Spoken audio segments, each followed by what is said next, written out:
Ya, selamat pagi Bun. Pagi.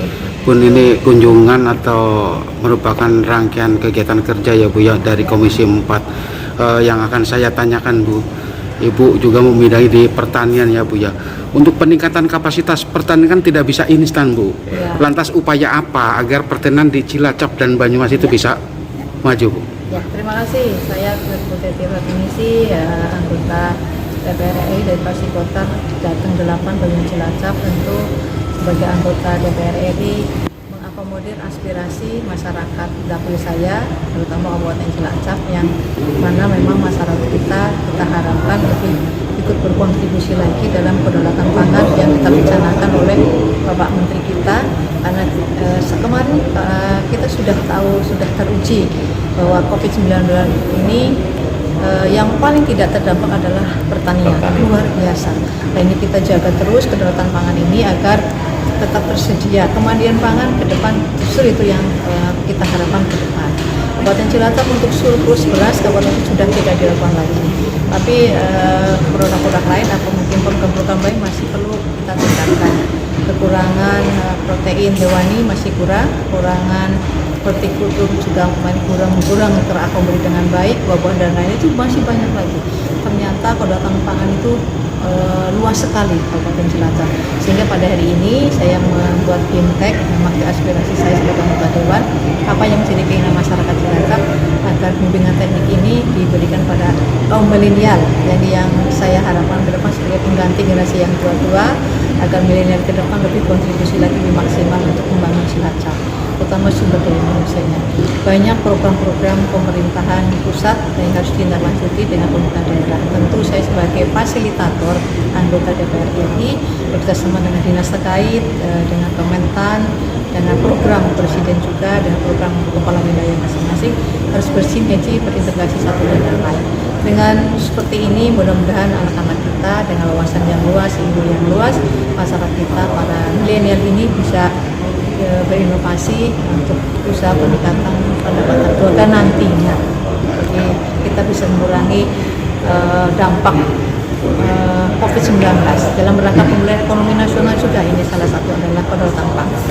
Nanti sampai detik ini untuk sektor pertanian sendiri di Cilacap bagaimana Bu kemajuannya? Kalau untuk sektor pertanian kita kemarin waktu beras aja kita surplus. Untuk politik kita masih terpenuhi dengan baik.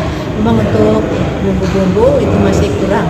Kayak bawang merah sendiri kita 1 tahun masih kurang 4.000 ton untuk konsumsi domestik, belum yang lain-lain. Nah, ini terus diberlakukan lagi, dibiarkan dikembangkan lagi potensi daerah ini agar kita bisa terus mengembangkan potensi daerah.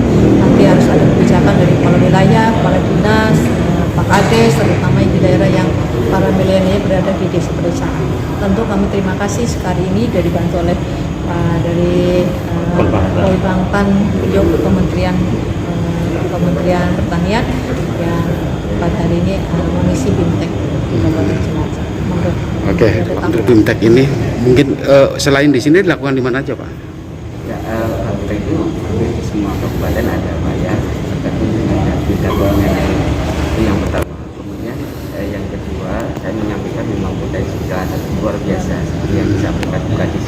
Nah, ini siapa lagi kalau tidak generasi muda. Nah, itu dimulai dengan peningkatan kemampuan ya, baik secara teknis maupun manajemen.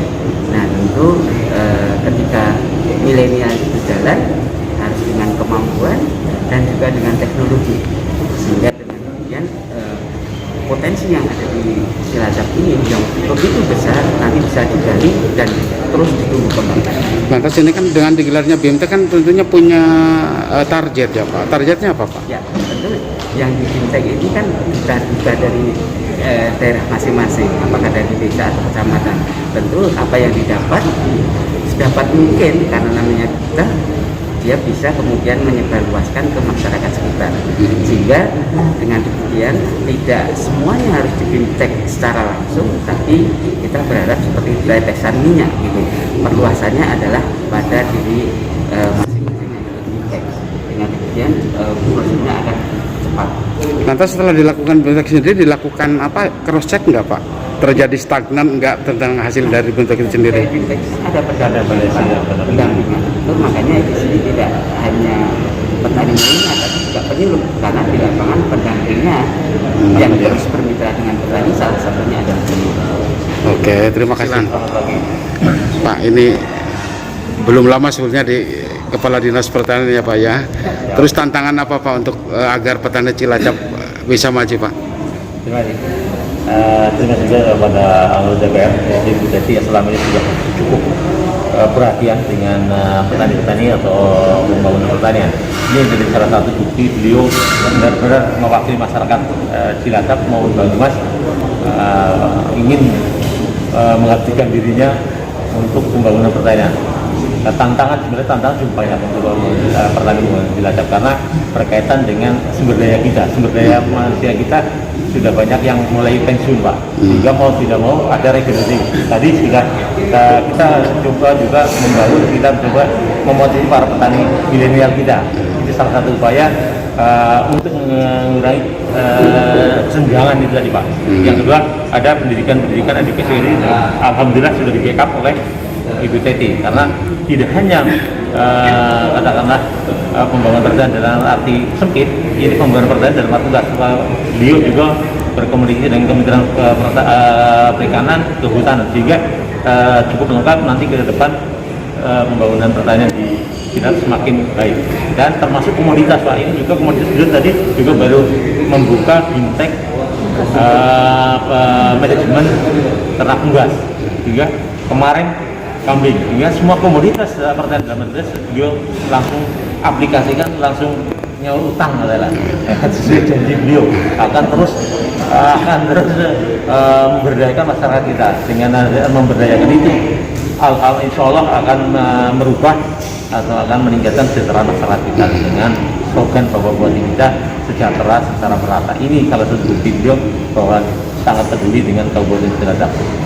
Nah, ini Pak, untuk Alsintan sendiri Pak, ini sempat dibahas sama Bu Teti pada saat rapat Komisi 4. Untuk Alsintan sendiri ini ada penggarisbawahan bahwa kalau bisa bukan dari Chinese ya, gitu ya. Bagaimana Pak menurut pandangan Bapak Pak? Itulah bentuk-bentuk kepedulian beliau. Kita ada politeknik ini bisa membuat alat-alat yang bisa dimanfaatkan para petani kita. Itu menjadi teknologi terbaguna, pemanfaatan dan keahlian daerah, sehingga nanti kita mungkin komunikasikan dengan para penanggung jawab di Jakarta untuk bisa memanfaatkan politeknik kita. Dengan memanfaatkan politeknik kita, itu menjadi salah satu solusi pemerintah daerah juga mengembangkan potensi sumber daya kita, sehingga kalau ada kerjasama antara pusat dengan daerah, saya yakin kolaborasi ini sangat-sangat menjanjikan Pak. Ini ya salah saya, kalau memang bisa, kenapa tidak? Tadi disebut kedaulatan pangan. Dari kedaulatan pangan ini salah satunya bukan hanya dari sisi pangan itu sendiri, sarana prasarana yang mendukung kedaulatan pangan itu supaya terjadi kerjasama yang sangat baik. Oke Pak, terima kasih Pak Susilan, terima kasih Bu Teti sama Pak Bambang. Assalamualaikum.